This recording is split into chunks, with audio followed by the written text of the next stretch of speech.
I want to switch topics a bit. I've been watching you in True Detective, which my son recommended, and I'm really enjoying.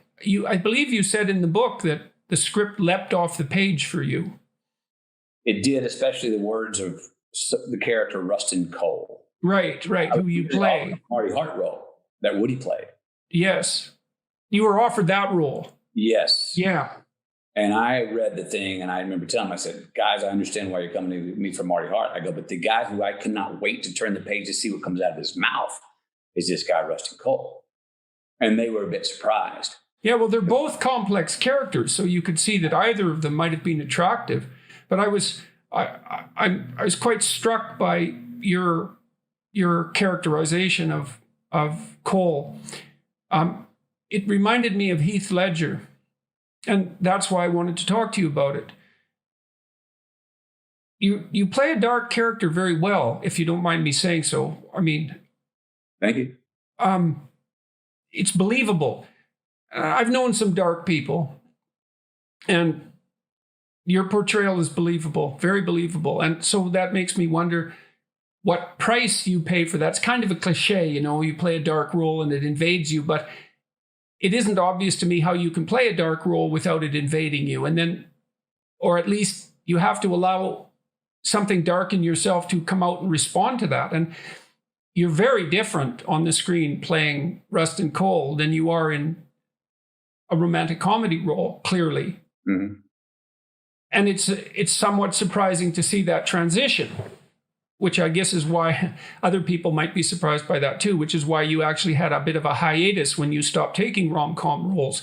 But I'm curious, what were the consequences for you of playing that character in particular, but dark characters in general? The dark characters, the baddie, usually has so much more identity than the white knight, than the hero in stories that I read in scripts and things.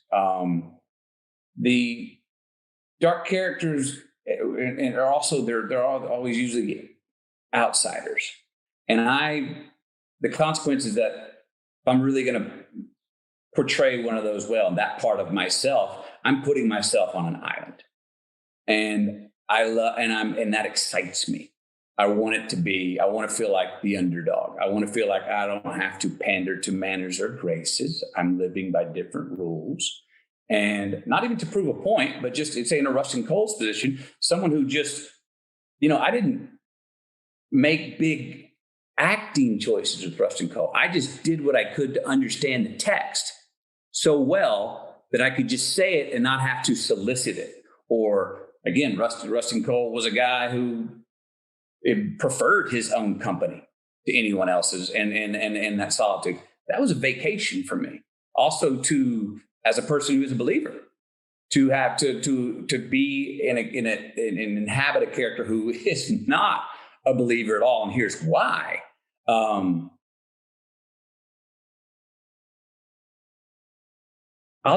always thought this was odd. At the time that I chose and wanted to go inhabit Rustin Cole was the time that my faith was strongest. And if my faith would have been as strong, I might have been a little more fearful of going so deep into this man's mind, spirit, and ethos. And so you had some protection. But I trust. He's very nihilistic, the character Cole. He reminds me, there's a philosopher in South Africa who's an anti-natalist. Unfortunately, his name escapes me for a moment. I had a debate with him a couple of years ago, but his basic premise is that conscious suffering is so morally untenable as a phenomenon that all life should cease. That if we were making the proper moral choices, we'd stop reproducing. But not only that we'd also do what we could. Well, we can leave it at that we'd stop reproducing, because if you sum up a life, it's bitter, and the bitterness overwhelms the sweet. And so it's cruelty to perpetuate.